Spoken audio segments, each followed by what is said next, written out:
So I'm here with Laura. Hello. Feeling well. Yeah, 3 L's. On the gram Instagram. won't let me do anything else. Yeah, and Laura, you just tell everybody what you are, what your role is, what kind of people you work with. I am a human. No joking. I'm a dog mum.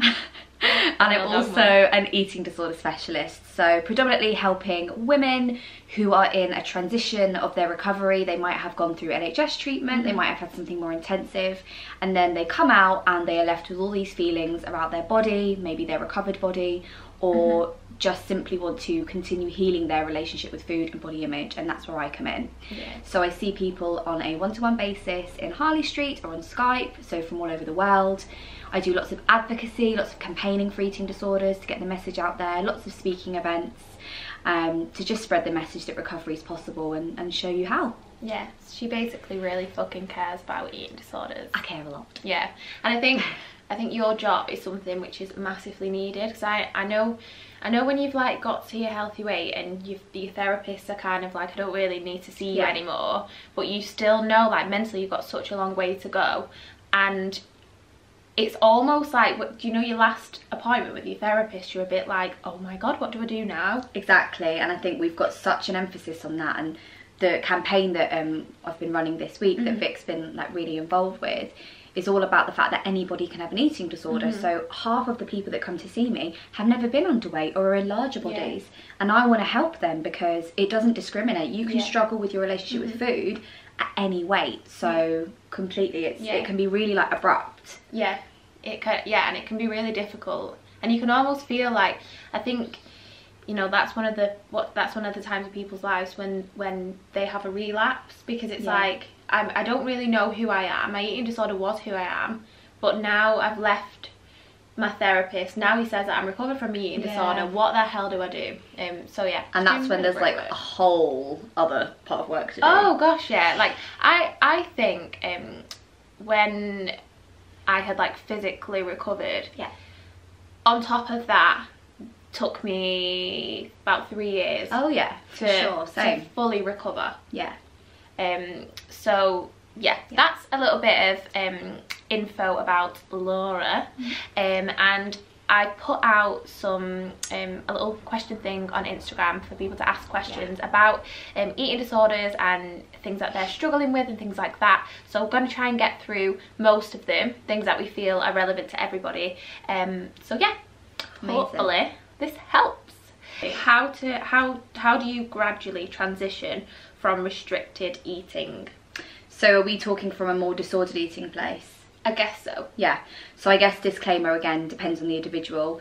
If you're restrictive eating via an eating disorder such as anorexia or binge eating disorder or bulimia, then it might need an intervention somewhat that more mirrors therapy or an actual kind of interventory support. If you are a chronic yo-yo dieter perhaps, and you know, for example, orthorexia isn't in the diagnostic kind of manual, but it is something that's on the rise. So I would say thinking about your relationship with food and what foods that you fear. So restriction is most likely coming from fear, maybe a sense of control. We're talking very generally here. So if you think about what anxiety is temporarily being reduced via this restriction, and then trying to look at, okay, well, what problem is this causing for me long term? Am I feeling obsessed? You're most likely more preoccupied with food. You're probably quite hungry. And you know, when we eat, it shouldn't just be about eating for like biological fullness. It should also be like satisfaction, enjoyment, it's like pleasure, a social thing as well. For sure. So start looking at that. And I think something when we had our recovery event last night we spoke about was actually getting really honest with yourself and looking at your fear foods. So I do this in a traffic light system. So I would say, you know, your reds would be your really big fear foods. Your ambers might be stuff that is a little bit easier but still challenging. And then the greens would be safe. And slowly start introducing more of the ambers in the red. Another layer of that is obviously going to be assessing what's happening for you and why you have these foods. So it's not just that simple. And I would always like advocate for getting more support if the problem persists. Definitely. And would you say that when you've had an eating disorder, would you say it's almost certain that you'll go from an eating disorder to more disordered eating before you'd get better, or not? I feel like I feel like that was my experience, but then it's hard, the whole, like, you know, the differentiation between eating disorder and disordered eating. Because I guess you could say that that's also the transition in. So if you think about normal eating, disordered eating, eating disorder, we often say early intervention is key because you can stop an eating disorder developing. And Tally, our friend, talks a lot about this. So yeah, I guess if you do think it about the other way around, you might go out and have a slice of cake and have a meltdown after. To someone else, that might be really out of, you know, they might not understand. For you, that might be a big challenge in your eating disorder, but somewhat still disordered. So yeah, I would agree. And I think that because it takes a long time and baby steps, it's likely that it will transition that way. I was just interested in that. That's a good question. I felt like that was definitely what I went through, because I had definitely had like my eating disorder, and then because I lacked that control, I went into bikini competing, which I feel like is a kind of undercover eating disorder. So but at the same time, my headspace wasn't anywhere near my headspace when I was anorexic, and I felt like it was easier to get out of that disordered eating pattern than it was to get out of anorexia. So that was just something I was interested in myself. No, for sure. I see that a lot. Okay, so how to manage weighing / looking bigger when in recovery? Yeah, so this inevitably, if you're coming from a place of being underweight, is going to be one of your greatest challenges, if not the one that feels the hardest. My first thing I would always say to people, because this was never said to me, is ask yourself what else you're gaining. So very early on in the kind of assessment process, I do an exercise around change, and what we look at in that is what would be good about change and what things matter more to you than your weight. Because when you gain weight, you're not just gaining weight on your body, you are gaining cognitive function, you are gaining health, you might be gaining your period back, life, like being social, freedom, you're gaining a lot. So I think it's knowing that, accepting that it's going to be a really uncomfortable part of the journey. There are things that you can do. So if your practitioner weighs you can ask to be blind weighed. That is an option you have. You can wear clothes that feel more comfortable for you. You know, perhaps things like less time on social media, looking at other people's bodies that are quite thin. But you know, working through this with someone and managing the feelings around that is going to be the best way. I want to talk a little bit as well, and this is only from an anorexia point of view. When you're in your recovery, I always get asked questions of like, how do you deal with the weight distribution, because it's very you don't know where it's going. And like one thing that I was told during my recovery, because I've always been somebody with I've never really held weight on my tummy. I haven't. And when I was recovering, a lot of my weight went onto my tummy, and I really freaked out. And that would have been a lot to do with stress as well. So it's stress, and it's also what I was told was, you know, you've got your vital organs there. You've got like your heart, your liver, everything else that is there, which I can't remember right now. Stomach, everything. So your body, the first thing that your body cares about is protecting those vital organs. So therefore, it's going to put the weight on your tummy there, and you know, if you maybe at that point now, just ride it out, because it does eventually start to spread out across the rest of your body. It does, and I think it's one of those things that we have no control over it, but your body has gone through hell and back. You know, it is uncomfortable, and I definitely felt like that. I feel like my body took a while to kind of get to where it felt happy again. But you've just got to kind of think, this is part of the process. This is getting me back to full health again. And just trust the process. Trust it. Do you think full recovery is possible? Do you think a relapse could still happen to you? Me or you? Both? I guess both. Okay.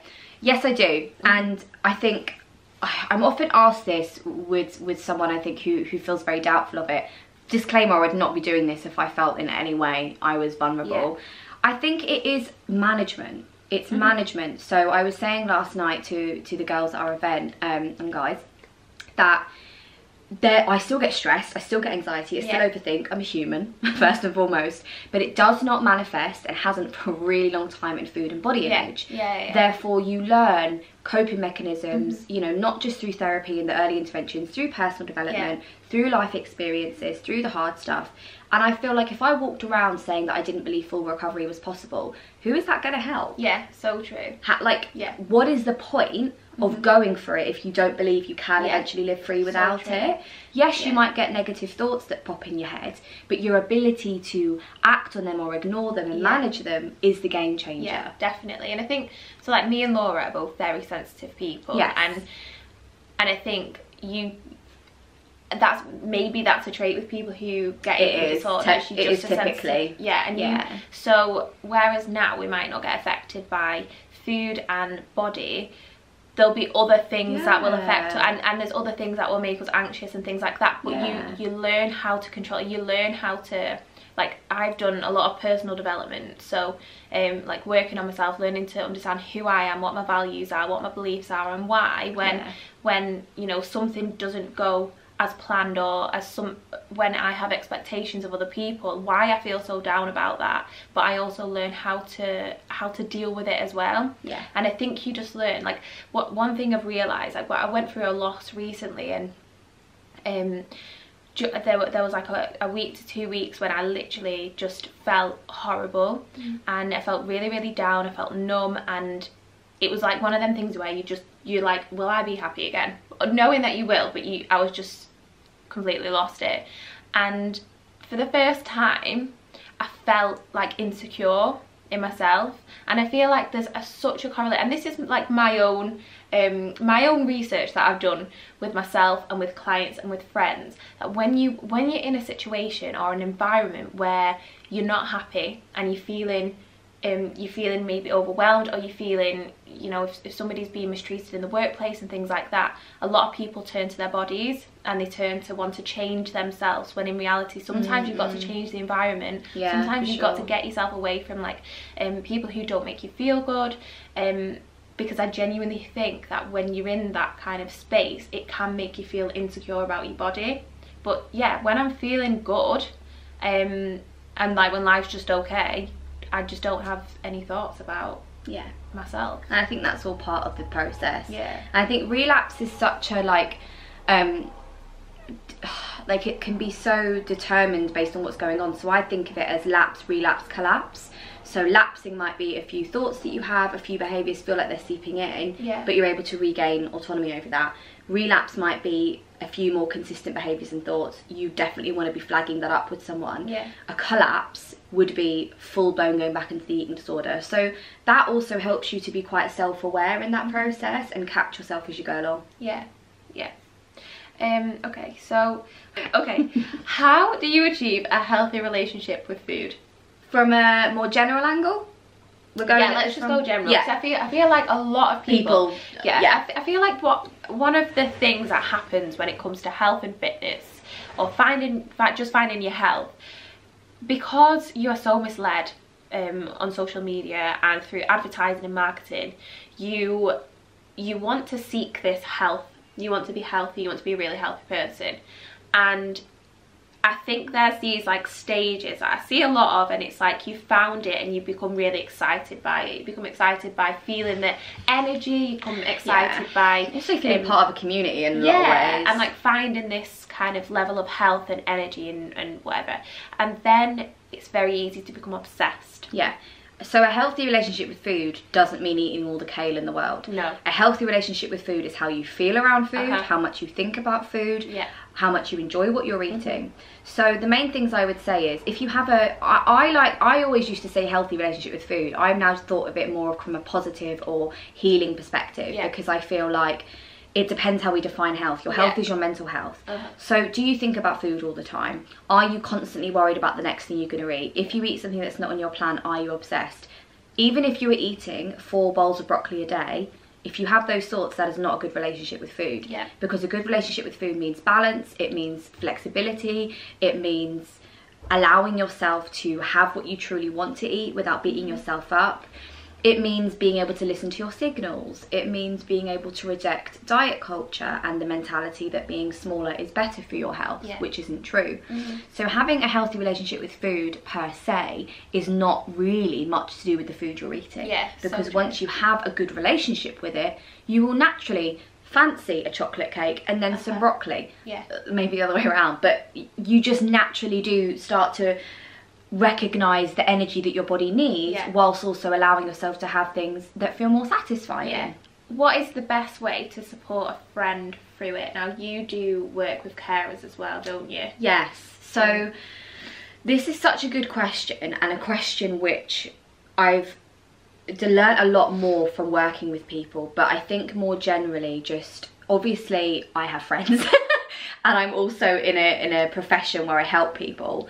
I would never provide the kind of support like kind of in a therapeutic way to a friend that I would to a client, because that's not, I wouldn't be able to offer that. So first thing I would say is know how you can help and know what is most helpful, because once you try to take on a role which is not going to be good for you or them, it becomes really difficult. You know, the best way to support a friend is just how you would anyway. Supportive, no judgment, there to talk, there to be what they need. You know, the fact that I know I have clients that can go home and cry to a friend when they can't see me the other hours that they have in a week is everything.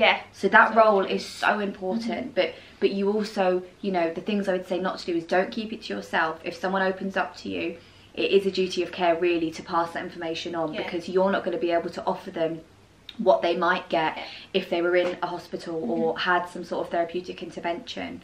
So just understanding them boundaries is really, really, really important. Also, don't treat them like they're a weirdo. Like totally. they're just, you're just a normal person, but you're just struggling. And I think a lot of people, I know my friends, they kind of like took a step back because they were like, we don't want to say the wrong thing, but we don't know what to say. And I think if you can just speak to them like they were before they had this struggle, they're gonna find it a lot easier to confide in you and ask you for advice and like share their thoughts and feelings. And don't be afraid, this is what we spoke about last night, don't be afraid to ask them what is helpful and what isn't, because that person is the expert of them. Sometimes when you're in an eating disorder, nothing anyone says feels helpful. So it's kind of, if you keep being open about it, then you know. Okay. Is exercise okay when recovering? Absolutely depends on the person. I think exercise is such a like double-edged sword, because, so I spoke about this on my live the other night. If someone is underweight, and or if someone maybe is a normal weight / maybe a bigger body, for me, if you are having detrimental thoughts around food, it kind of possesses the same danger. So what I mean is, obviously if you are very underweight, there is more of a physical danger on the bones and your actual state of your physical health.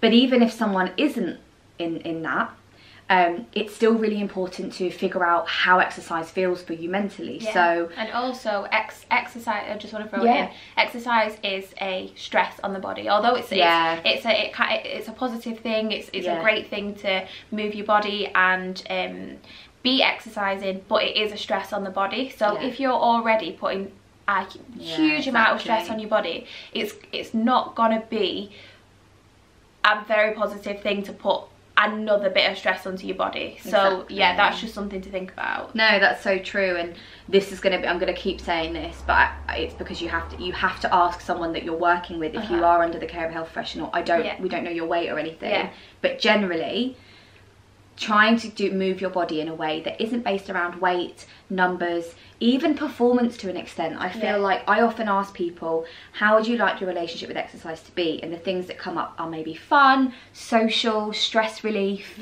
you know, intuitive, which means, you know, as and when they fancy. So that's the kind of relationship that is most important to build the foundation of. You know, maybe you want to lift heavy weights one day, amazing, but you might have to give yourself the time. Maybe you want to go to a class, but there's going to be mirrors everywhere. Maybe that's too triggering. Definitely. Boxing and yoga really helped me, but it was far later in my recovery that I had the strength mentally or physically to engage. Like I wasn't allowed to do anything for about 8 months. I think actually towards the end of that 8 months, I was allowed to go to a yoga class with my mum, and when I say a yoga class with my mum, it was literally, I was the youngest person in there by far. It was a very old person's yoga class, so it was literally stretching and just kind of kind of meditation. And then when I'd got to a healthy weight, my dad got me a personal trainer, which I know that I'm very lucky to be able to have, but that definitely helps me because I was somebody who had been active all of their life. I was always gonna want to do something that was keeping me fit and healthy. However, I didn't have the knowledge, I didn't have the education on how to train in a way that was gonna positively impact my mind and my body. So yeah, that definitely helps me a lot. So when you are basically engaging in a disordered behaviour, and here we're talking about measuring food and calories, is ask yourself, what is this giving me? Is it giving me a sense of control? Is it giving me reducing a sense of guilt? Is it reducing some anxiety? Maybe temporarily, but I guarantee when you go back the next day the feeling is still there, so it's actually not solving anything. So I want you to think about the long-term consequence of that, and the ones I most commonly hear are, I feel obsessed around food, I can't eat out, it ruins my relationships, if I don't see what's on the packet I freak out. And actually we know that calories aren't always if ever a measure of health. Like, what, a Kinder Egg and a banana have the same amount of calories? Like, they're two totally different foods, so it's irrelevant. And start asking yourself how you can slowly start moving away from that. So if you perhaps do it 4 times a day, for 1 week, try it 1 less time. The week after, try it 2 less times. The week after that, try, basically minimize it slowly, but also check in with yourself and ask whether that anxiety feels a lot higher, whether you feel really, really out of control. Because the likelihood is, and this is from working with people, I've seen it, you don't end up feeling really out of control, and you don't end up feeling really anxious, because feeding into these behaviours is what causes you anxiety, not the actual behaviour itself. I think and this is the same with anything. It's like facing a fear. With like social media for me, if I take a week off, which might seem very small to some people with it being my job, it's a big thing and it consumes a lot of my energy. So if I take a week off, the first day I'll feel quite heightened anxiety, and it's weird, the feeling, and I feel like I need to, because you're programmed to, if I go on my phone, if I read a WhatsApp, for me, I'm programmed to swipe up from my WhatsApp, go straight onto my Instagram, which is terrible. That's what I'm programmed to do. Therefore I started to feel quite anxious about it. So I think it's very normal, and I know when I was weaving off weighing food and things like that, the first day that I took away from the scales and looking at the food and the calories and things like that, I felt quite anxious, a bit edgy and a bit weird. And then as you get going, you just can't, that's just the point of the exposure. But it normalizes, doesn't it? You know, if you think about fear, false evidence appearing real. Oh, I love that. The more you face it, and I have a lovely visualization that we're not going to do now, but it's like the closer you get to fear, the smaller it gets. Love that. Right, let's just do one last question. And so I did a little video the other week for my Instagram TV, and it was just like my 3 tips that I think could help anybody with any eating disorder to recover. Now, what would your three, I don't like the word tips, I feel like it's too like, oh, this is a tip, advice, your 3 pieces of advice that could help anybody with any eating disorder recover. And like, disclaimer, this might not help you. For sure. Maybe one of them will help you.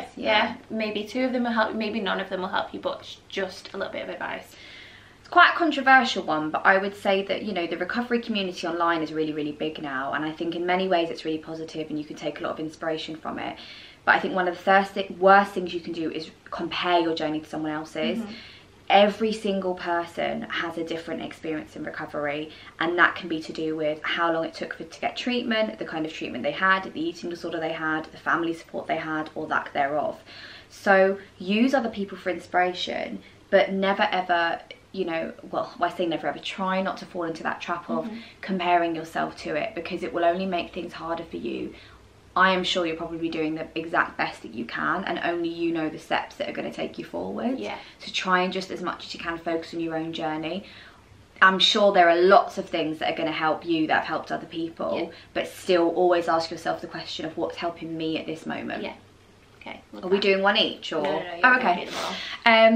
So the next one I would say is just, even if you have an inkling that you have a disordered relationship with food, you know, I get so many people that message saying, I want to come and see you, but I don't feel like I deserve it.